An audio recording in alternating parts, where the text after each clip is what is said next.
This week on One Day Leader, our contestants give solutions as to how we can help small businesses to thrive in order for them to make a meaningful contribution to our economy.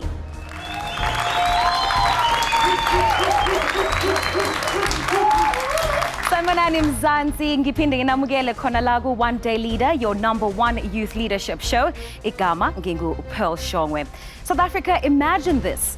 You're a struggling entrepreneur. You've plowed everything into your business dream, the passion, the time, money, and whatever other resource you have. Kodwa, kuyakubhedela. Finally, the day comes that you fear the most, and it's time for you to close down your business. I'm pretty sure that a lot of you have been there, and at that moment you wonder what your future holds. That leads me to my question tonight. What economic conditions need to be in place in order for small businesses to thrive? What economic innovations can we use that haven't been tried before? Lapikaya, you're welcome to join the conversation tonight on our social media platforms. We are on Twitter and Instagram. Search for @OneDayLeader, and our Facebook page is One Day Leader Season 8. Let's see how ready our leaders are to tackle this task. Let's meet them. Linda Gugulethu, your vision statement, please. Who taught us to look outside ourselves, our communities, and our unique values for solutions? For the longest time, Black people and women have been told that they are inherently inferior and without the capacity to meaningfully contribute to discussion. However, I'm a staunch believer in and advocate for Black and female intellect. But we have the capacity to meaningfully contribute to solutions to the problems that directly have an impact on us. People-inspired solutions for our problems. Thank you very much, Leader 1. Tabani, good evening. Your vision statement, please. The past month, I decided to meet Ubab Kumalo and Ubab Ndlovu at the taxi rank. I asked all the taxi drivers if I could possibly buy them taxis in bulk from the direct supplier in China and speak to a direct insurance company that's within Africa. They told me they can't do that. I wondered, was it because I'm Black because I was going to get them all at a half price and at a cheaper price? Or was it because the agent of change that came before them was one that they had never seen before? I still wonder. South Africa, join me today as I begin to build a nation centered in Afrocentric solutions. Bonyana nentombi za-Afrika, masivukeni sishiyakele ngasemva. Thank you very much, Leader 2. Zizi, good evening. Your vision statement, please. I am on a mission to establish contact beyond the grave with the heroes of our past, to assure them that their struggle was not in vain, but most importantly, to remind you and I that our voices did not get drowned by the echoes of our forefathers from the bullet of the colonialists. Africa is not poor. Africa is being robbed by our apathy, silence, and neutrality. For economic transformation and emancipation, South Africa needs a new type of citizen, a catalyst for change, a surgeon for humanity, and an advocate for Africanism. If not you and I, then who? And if not now, then when? Thank you very much. Zanele, hello to you. Your vision statement, please. I envision a South Africa where coming from a township or a rural area does not limit your access to economic opportunity. Sabaweli, a South Africa where access to equal opportunities does not depend on who you know, but it depends on what you know. Thank you very much, Leader 4. Good evening to you, Vusi. Your vision statement, please. Mulalo wa mudzimu kaube nabo. The creation of a peaceful and prosperous society that includes all people of all races, regardless of gender and transcending sexual orientation, is the pursuit of a compelling cause to achieve a system greater than ourselves, that of making sure that small businesses are able to thrive in an economy, restoring prosperity and promoting the cause of peace for all. South Africa, I am the one you've been waiting for. Thank you very much, Leader 5. And good evening to you, Belle. Your vision statement, please. My voice, my mind, my life. 3 things I will use to fight for those whose suffering is silenced. Youth hindered by a lackluster education system. Women under siege by the patriarchy, from the gender pay gap to gender-based violence. Queer bodies systemically excluded in all sectors of society. The 99% who've been repeatedly failed by the state. And Black Africans who continue to live under the dictatorship that is the legacy of apartheid. South Africa, I give you my voice, my mind, my life. Thank you very much, leaders, for your vision statements. Mzansi, last week you voted for your favorite leader. Let's take a look at our scoreboard to see who is leading. This week's viewer votes see Bal leading with 3,611 votes and Vusi trailing way behind with 458 votes. Kushobile. This means Bal gets 1 point. Congratulations.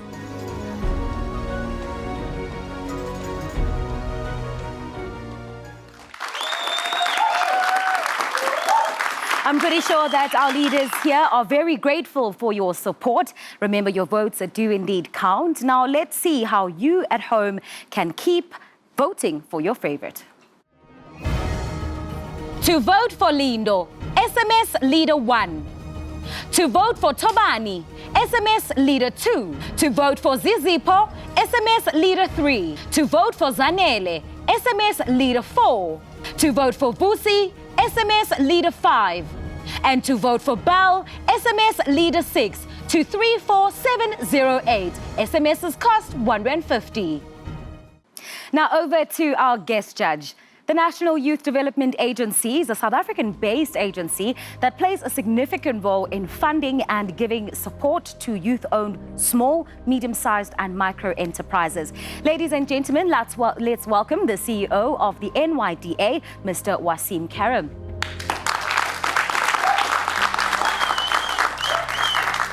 It's always lovely to have you on the show, Wasim. A lot of young people want to become entrepreneurs. Is it still difficult for young people to start their businesses from an access perspective and from a structural perspective? Thank you, Pearl. So I want to talk about 3 things, yeah?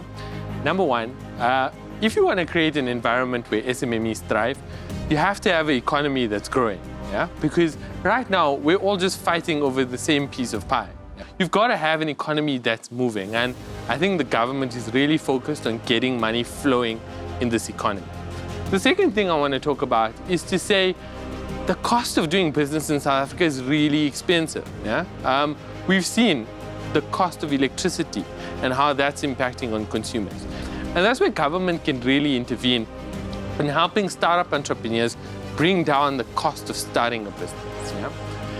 And then the last point I want to make is somehow we have a culture in South Africa of hurting people who failed in small businesses, when in fact, globally, small businesses do fail. 80% of them fail, yeah? And because small businesses fail, and then they fail better and they fail better, these entrepreneurs learn from their mistakes, yeah? So getting a culture of supporting our young people who've started new businesses and empowering them to move on and not give up when they may have not succeeded is very important if we're going to build a new generation of youth entrepreneurs. We also have our resident judges who've been helping us decide on the debates for the past few weeks. They are Gugulethu Mhlungu, who has over 10 years experience in media. Currently, she's a deputy editor for leading South African magazine and was the winner of the 2015 Columnist of the Year at the Legends Media Awards. And Ndumiso Hadebe, who's a one-day leader alumni who won season 2 of the show. He's an economist by profession as well as an entrepreneur. Let's give them a round of applause. What are your impressions? I mean, these are just some really big issues that small entrepreneurs face. They're trying to make something of their lives, trying to contribute positively to the economy of the country. Small businesses are feeling the pinch. They also can't be the silver bullet to some pretty complicated, complex, some of them global macroeconomic factors that are outside of their control. And I'm hoping we're able to kind of tease some of those issues out. What are some of the things that are in the small business owner's control? What are the ones that aren't? Thank you very much, judges, for your contribution. When we come back from our break, our leaders will uncover alternative approaches to SME development in South Africa. Ningaindao.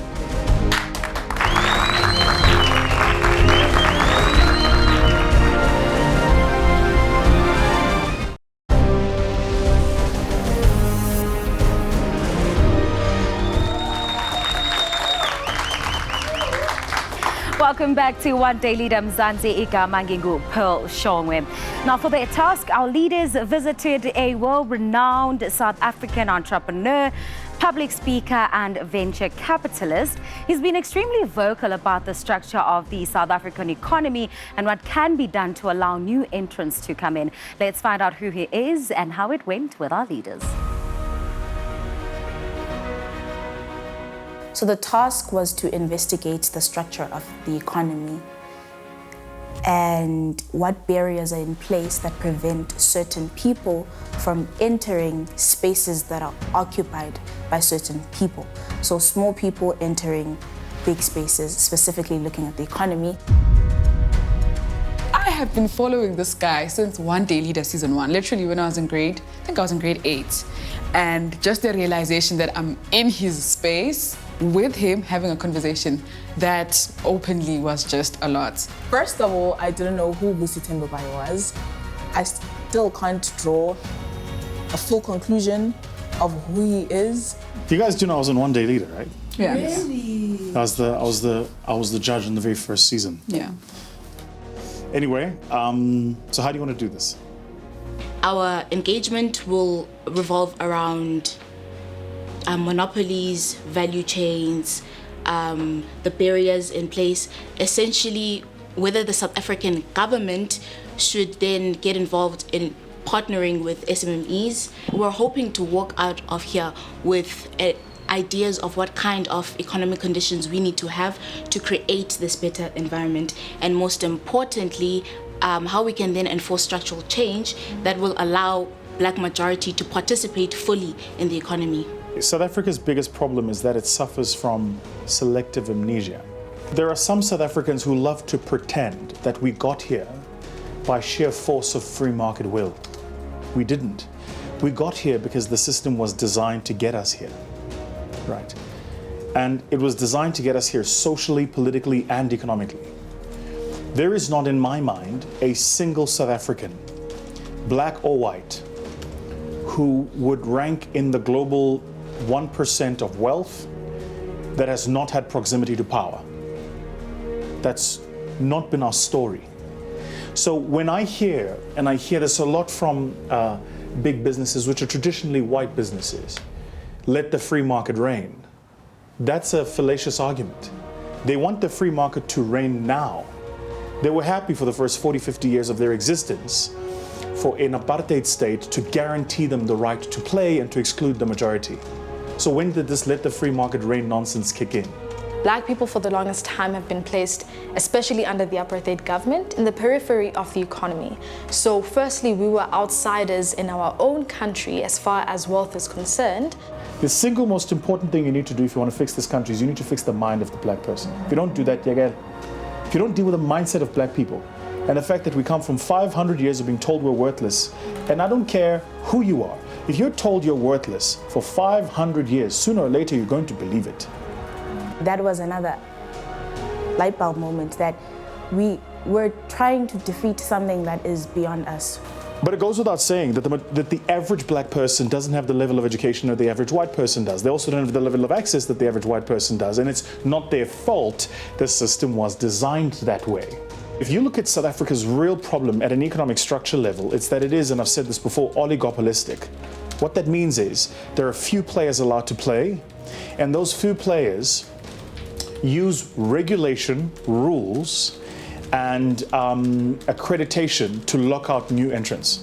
What does that mean for a young entrepreneur who's trying to start a business who's very much being held back by systematic and structural oppression? So when people want to understand why we've not had an emergence of black entrepreneurs at scale, it's precisely because there is a class of businesses today that dominate all industries, that have passed regulations and laws and make it impossible for new entrants. How many black funeral burial societies do you know? And then the real question is, how many black insurance companies do you know? Because burial society is a form of insurance. You put money in, and in a period of time, they come back and they do good on the commitment they've made you. That's the very basics of insurance. So if all of our parents belong to these burial societies, then why don't we own our own insurance group? Where does that money go? If we have an identity as a nation, then everything falls under that identity. We are able to move into a clear direction. If they made me president for one day, I would do this one thing and resign the day after. change the labor laws. So what you need is a government that's going to go, we are going to force you guys to create a sectoral allocation of market capacity for small players. Because the presumption that the big players are just going to get out of the way, it ain't going to happen. And by the way, just a final note on this, it's not only is it not going to happen, but none of you here want it to happen. You don't want it to happen because if it did, your mom's pension fund would take a knock. This is, for me, here's like the fallacy. This is what I find fascinating about economics, is the people who complain about it are the people who created it.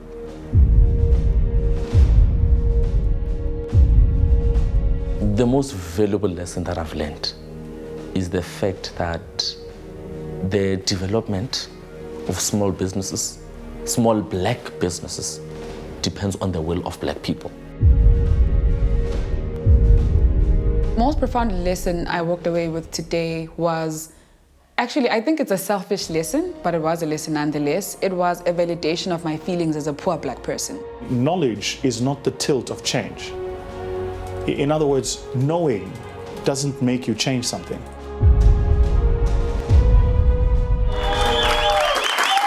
And that was just part of the task that our contestants had to complete this week. Ndumiso, what were your thoughts and any advice for our leaders as they go into our debates, especially from a content perspective, because Gugu will be penalizing them if they're weak on that front?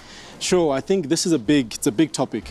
So I think for the contestants here today, there are a lot of issues to discuss in unpacking this particular matter. I think the best advice for the contestants, choose an area of focus with respect to your solution and grind in it. All right, thank you very much. And contestants, I hope you're ready. Babugeli, we're going to take a short break, and when we come back, we'll get into our debates.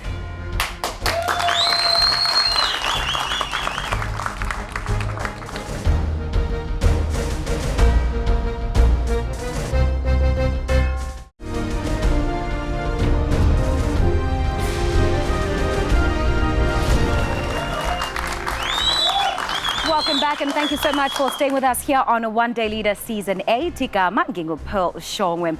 Now, one of the world's most influential economists, Mariana Mazzucato, published a book, The Entrepreneurial State, Debunking Public versus Private Sector Myths in 2013.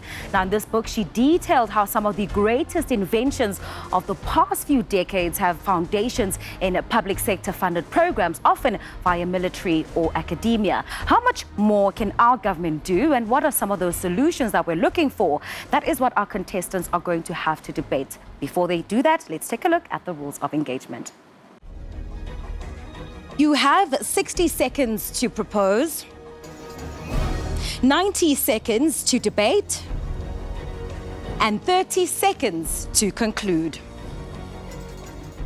All right, it's time for us to kick off our first debate, which will be between Leader 1, Lindo, and Leader 4, Zanele. You guys are familiar with the rules? Your time starts now. In this debate, I'm going to focus on development finance institutions, specifically those who serve to finance and assist SMEs. So these are enterprises such as Kula Enterprise, the South African Finance Apex Fund.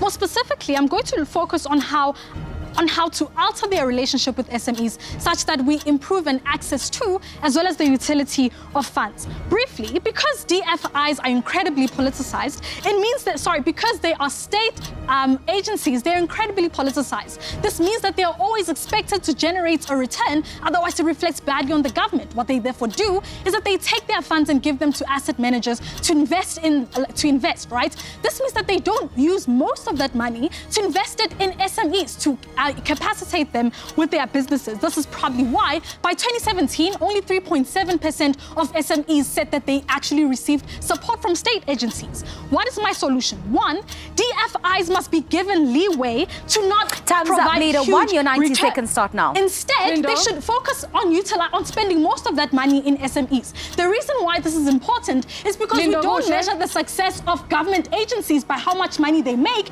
but on whether or not they make an impact on the people that they're supposed supposed to assist. Linda, allow me to Yes. interject. Yes, we have DFIs that are politicized in the way that they give out funding, but at a point where a business is given funding, statistics prove that 80% of these businesses fail anyways. Yes. So what other non-financial constraints No, let me businesses? tell you why it is still important that we proceed in this route. And here's the second reason why my solution is important. DFIs must have a different metric of success. When Zanele tells you about failure, she's telling you that these SMEs don't make a profit. Ladies and gentlemen, Lindo. the measure of success for SMEs shouldn't be that they should make profit jump. What it should be is that it should be developmental, because a lot of these businesses are Lindo, either starting up you're not or being don't genuine necessarily in have this a lot of debate. Allow me to capital or interject. information. But this is true. Proceed. The issue of small businesses failing is not a purely South African issue. They fail across the 100%. globe. So when we want to address issues that are non-financial, what else can you talk about outside of But businesses you must not can't make profit me at a defend a jump? burden that I didn't take. What I'm talking about in this debate is DFIs and their capacity to fund SMEs well. Essentially, why a metric of success that is developmental is important is that, one, we focus on an accumulation of What is goals. that developmental metric? Please explain what that But this is development... exactly what I'm telling you. So, for What does it instance, look like? we focus on the accumulation of goals. So instead of saying make Thank you very much. profit, Time we is say- up. Leader 1, you can now conclude. So instead of saying make profit, we say, for example, how many consumers did you get? We say, for example, did you improve the functionality of your prototype? But the reason why this developmental approach is important is that all businesses will inherently fail. The difference is that some businesses have the capital to finance their continuity, while SMEs will be left out because they're expected to generate profit jump. We need to give them an approach that facilitates their development. This ensures that, one, they have access to funding, and secondly, that they have the guidance Time to is use up. Thank that you very funding much, Leader well. 1. The tables are turned. Leader 4, it's your turn. In a stagnating economy like South Africa, it is disingenuous in this debate to try and say that we must look for other metrics that are outside profitability. It is something that we can aspire to in the future, but we think in the short term we need to capacitate our businesses to be able to be profit generating. How do we do that? Before stepping down in December 2018, CEO of the IDC, Mr. Geoffrey Kaina, admitted that the challenges of small businesses to medium enterprises transcend their ability to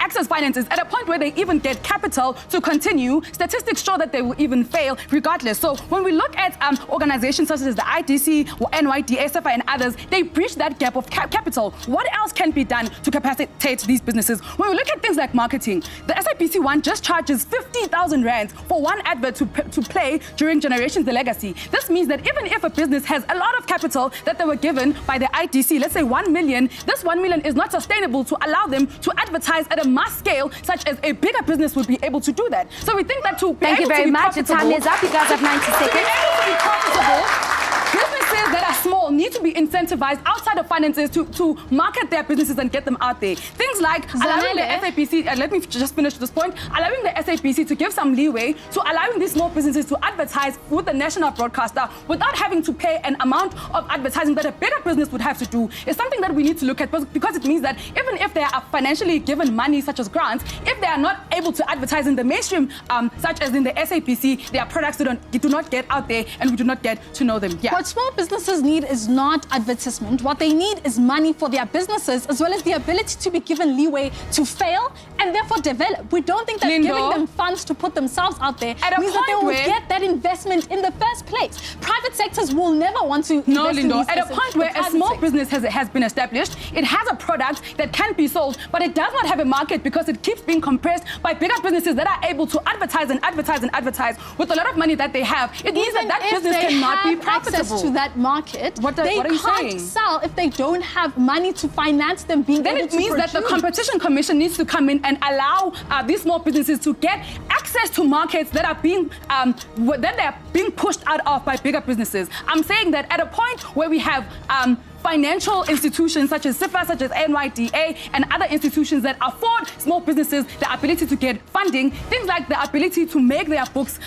well, partnering with Time is SABC. up. Thank you very much. Leader 4, you can conclude your debate, please. Small businesses need support that transcends finances. When they are able to be given platforms to advertise, when they are able to, when the competition tribunal creates conducive environments for them to be able to sell and not be pushed out by bigger enterprises, we think that the ability of these businesses to be profitable will increase. We don't think that only development of these businesses is valuable, because that development needs to be coupled with profitability in a stagnating economy like South Africa. Thank you very much, leaders. Well done on that first debate. Googs, I'll come to you. Given that the debate is quite broad, so were you happy with what the contestants managed to bring out in that first debate, Googs? I was hoping for a more structural analysis. I do appreciate that you guys decided to focus on a particular issue and stick with it. But there were a few things that, for me, you kind of touched on them and then kind of left it. The issue of research and development, that in and of itself is a cost small businesses cannot bear themselves. And that is one of the reasons why we struggle. Small businesses don't have the opportunity to fund R&D, but also to be incubated.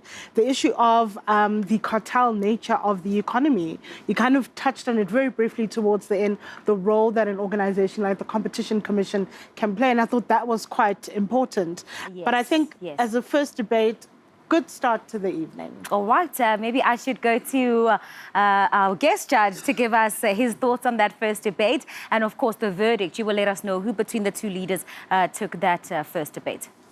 Okay, yeah. So, I mean, I agree with Gugu. I think we zoomed into one issue. I think development finance institutions were a big focus of the debate. And I think it is an important role to play, because in South Africa, the state is very important. But I would have liked to see us talk a little bit about how we get private sector capital into young entrepreneurs. And the verdict, who took that so debate? Lindo wins this debate. All right. Yeah, Thank you very much. And congratulations to you, Leader One. Now, for you at home, the voting lines have officially been opened and will only close on Monday at 12 midday. Do vote for your favorite leader. Ngok SMS igama lithi leader, and their number to our SMS line, which is 34708, and it will cost you R1.50. Nikhumbula ukuthi your votes will be revealed at the top of next week's episode. And while we're still talking about SABC1, we cabanga ukhokha TV license. Siyabuya.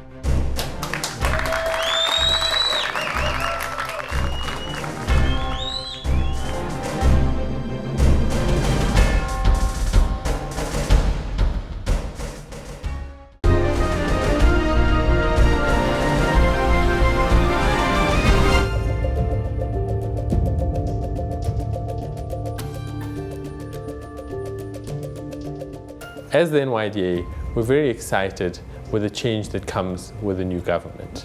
The presidency in particular is very much focused on young people, and the NYDA plays a central role in implementing the vision of government as it relates to its youth. We're going to introduce new and innovative funds, and we're going to partner with other entities like the Department of Small Business to bring comprehensive packages of support to young people who want to be and are passionate entrepreneurs. We'll be upgrading many of our service centers, and we'll be working with entities like the Department of Employment and Labor and our social partners, Harambee and the Youth Employment Service. That message was brought to you by the NYDA. The NYDA is dedicated to playing a role in nurturing and improving the livelihoods of youth in our country. Tonight's debate topic, we ask what economic conditions need to be in place for small businesses to thrive. What economic innovations can we use that haven't been tried before?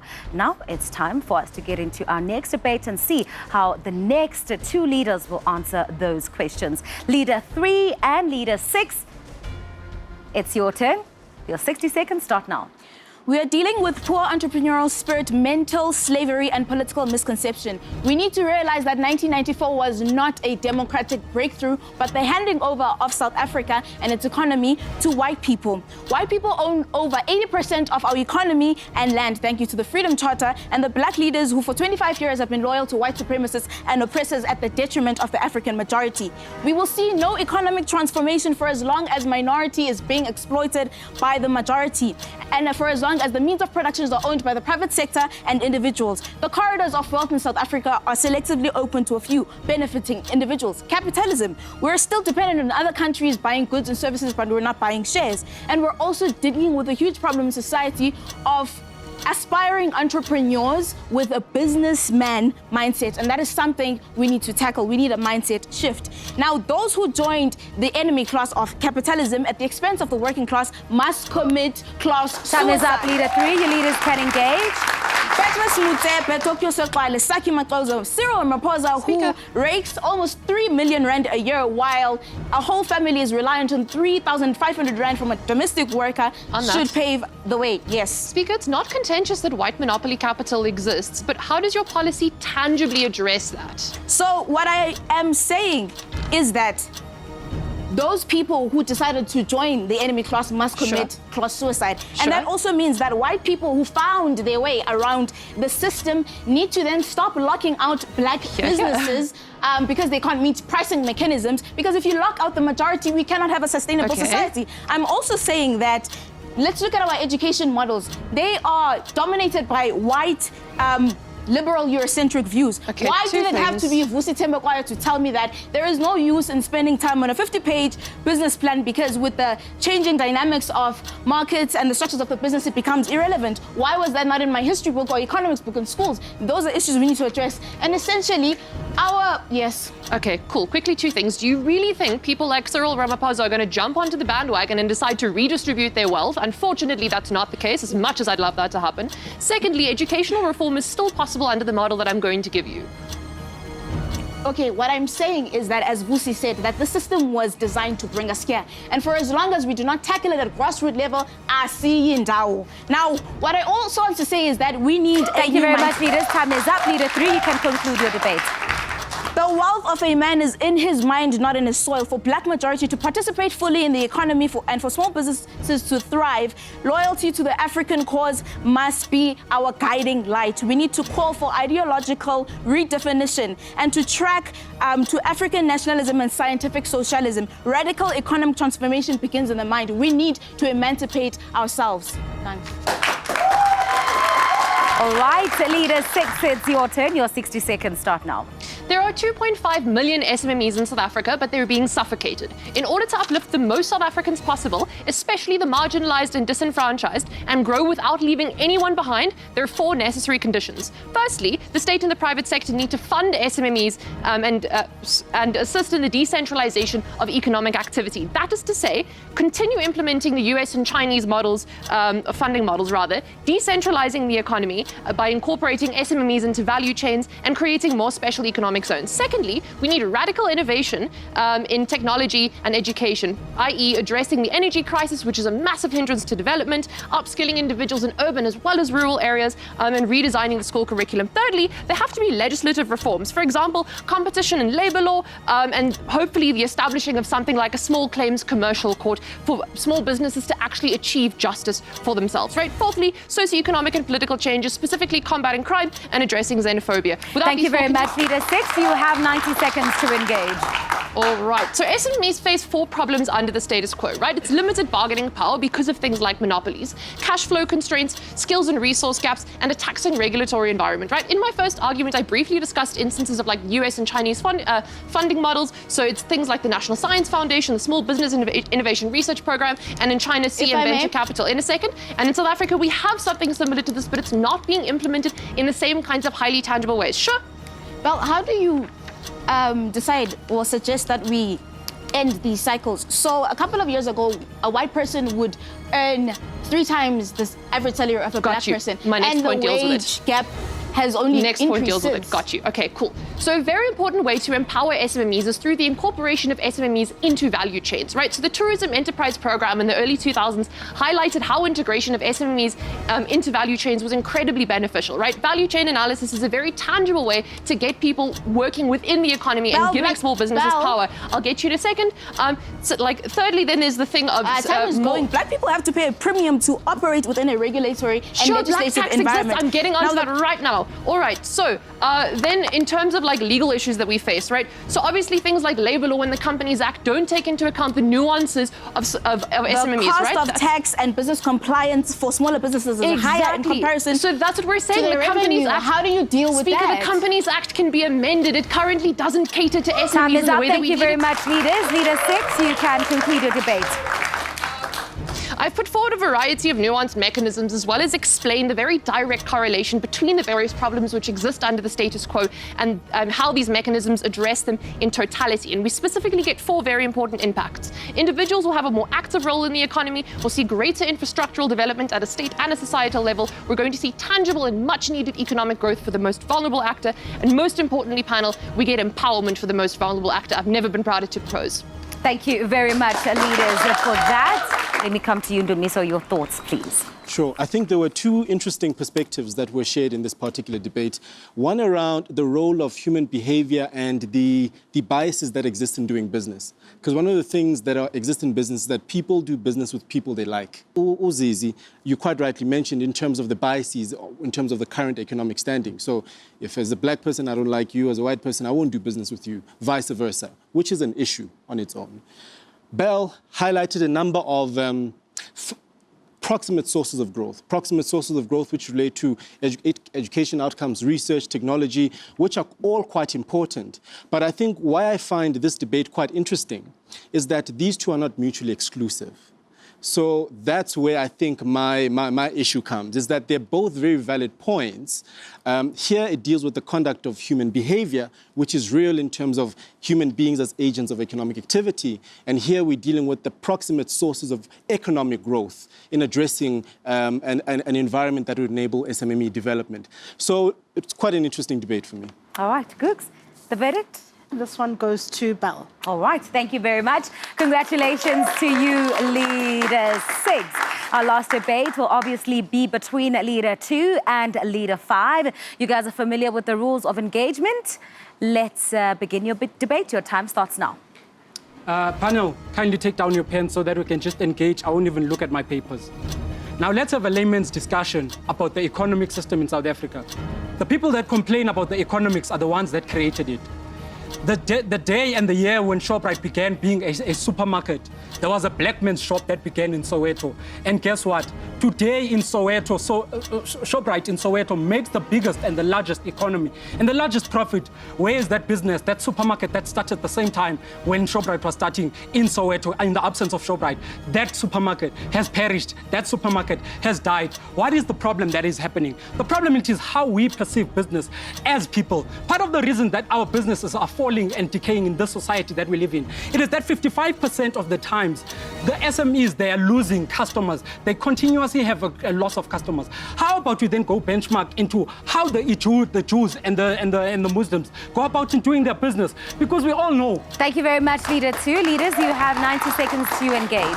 Chobani, you gave us problems, but I still don't understand what are the solutions. Thank you, sir. As I was saying, let's go and benchmark from how the Jews, the Muslims, and the Islams that come into our country go about in doing their business. Look at all my friends that come into South Africa. They start small and spaza shops.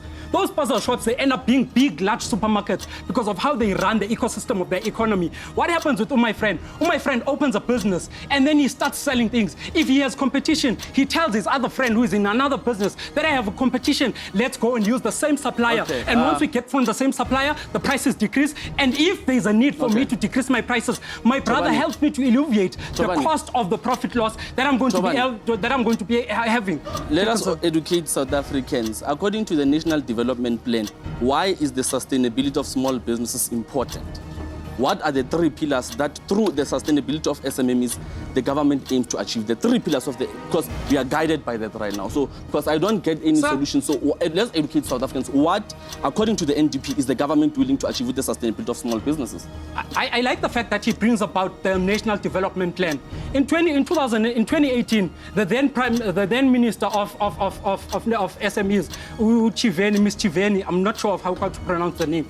She said that in 2030, should wish that South Africa, we have 90% of jobs, employment being provided for. I'm going to your point. Thank you very much. Time is up. It is now time to conclude your debate, Leader 2. Okay, thank you. So what I was saying is, she said that by 2030, 90% of the jobs they should be coming from SMEs. But guess what? Since then till today, 36% of those SMEs that were then, they have collapsed, they failed because of the problem, which was they did not have a direct interaction with the people in society. We like the fact that we have people in Mr. Nassim's company or NYTA supplementing and funding these companies. But the problem is we are having a disadvantage, which is the red tape that comes from the economical powerhouses. But we have the population advantage. Thank you very much, Leader 2. We heard you loud and clear. Leader 5, it is your turn. Do you go ahead? 2 weeks ago, we debated about the fourth industrial revolution because it is the future. Therefore, any idea aimed at creating a conducive environment for small businesses to thrive must incorporate it. If not, these businesses will fail because they will not be sustainable in the future. How do we do this? South Africa is part of the G20, whose inclusive growth agenda includes digitization. We create incubation hubs linking our SMEs with global experts to develop business ideas in a digital world. Be taught e-commerce and e-procurement so that they can have sustainable value chains. We utilize the innovation hub that was incapacitated to 1.2 billion rands by the Minister of Finance in the budget speech to fund this business. We dismantle barriers to entry, particularly oligopolies characterized by the red tape, especially Section 32 of the Labour Relations Act, which reinforces the structural exclusion of small business into the economy by utilizing the Political Party Funding Act so that we can regulate the private funding of politics, so that we can break the influence these big corporations have on politics. We address spatial injustice because majority of the small businesses operate in the peripheries without infrastructure. According to the Global Economic Monitor report, South Africa falls below the sub-Saharan and global average of service and infrastructure. Thank you very much, Leader 5. Your time is up. Leaders, you can engage. Vusi, yes. you wish for us to look into subsidizing the already existing businesses so that they are able to compete. But then what happens when these companies that you subsidize, they don't have customers that come? You subsidize them, okay, they go, they run losing their money. I was talking about the fourth industrial revolution, and let me expatiate. The fourth industrial revolution is the future. So what must happen that we must incapacitate these institutions through knowledge. We already have programs like the Entrepreneurship Development Academy of the Gordon Institute of Business Science centered on two things: social change and innovation, fourth industrial revolution. So what we need to do is that we need to make sure that these businesses have access to internet through developing a mesh network which uses scattered node devices that is solar powered and sustainable. I'm not talking about something that is being implemented halfway across the world. I'm talking about something that is being implemented in the Eastern Cape, in the Mangosi community. Yes. Vusi, you are telling us on equipping these businesses so that they can compete with the larger monopoly capitals. But these businesses, what happens when they start competing with these monopoly capitals and then they start dropping prices? That's what happened in 2010 when they were building stadiums. These monopolies, they decided to run at a lower price so that they can get the monopoly of business, the loss of customers. So how do we bring about incorporation of customers? The reason why we must use the Political Party Funding Act is because economics and politics are not mutually exclusive. As they say, who pays the piper calls the tune. How do we cater for the interest of politics? The very same corporations that we say have oligopolized strategic sectors of the economy are the same ones that fund political parties who then deploy their members in parliament and pass the legislation. Thank you very much. Your time is up. And Leader 5, you have 30 seconds to conclude. The reason why we must utilize the Political Party Funding Act is because politics and economics are not mutually exclusive. The very same corporations that we say have oligopolized strategic sectors of the economy are the same ones who fund political parties who deploy their members in parliament and then pass legislation that reflect the interest of the big corporation. Section 32 of the Labour Relations is a perfect example of that. So with the Political Party Funding Act, we'd be able to hit two birds with one stone, break the influence of oligopolies and challenge the red tape that makes sure that small business do not have a place in small economy. The fourth industrial revolution is the future, and there's no hiding from it. Thank you very much, leaders. Well done on that final debate. Let me go back to our guest judge. What are some of the pointers that struck you in this debate? Yeah, so I think interesting approaches. I think the first debater took a point of the mindset of South Africans. Yeah. So if you look at Indian community or Jewish community, a lot of those people were migrants who came to South Africa. Yeah? And somebody started a shop, and probably wasn't easy starting a shop. My grandparents were shopkeepers once upon a time. But there was a generational pass down. People say that, Black people don't have an entrepreneurial mindset. They do, right? Go to the townships and the rural areas. You see that happening, yeah? But it's not going to happen in one generation. Wealth is created amongst many generations. And I just thought I'd raise that point. Thank you very much for that. Ndumiso, let me come to you for the verdict. The verdict is Vusi. All right. Thank you very much. And congratulations to you, Leader 5. It is time for us to take a quick break, and when we return, we'll find out how our studio audience would have voted. Nambugeli unethuba lokuvotela umholi omthandayo. Remember that our voting lines will close Monday at noon. All you have to do to keep your favorite in the running is to SMS the word leader and their number to our SMS line, which is 34708 at a cost of R1.50. We're going to take a quick break. Stay with us. We'll be back.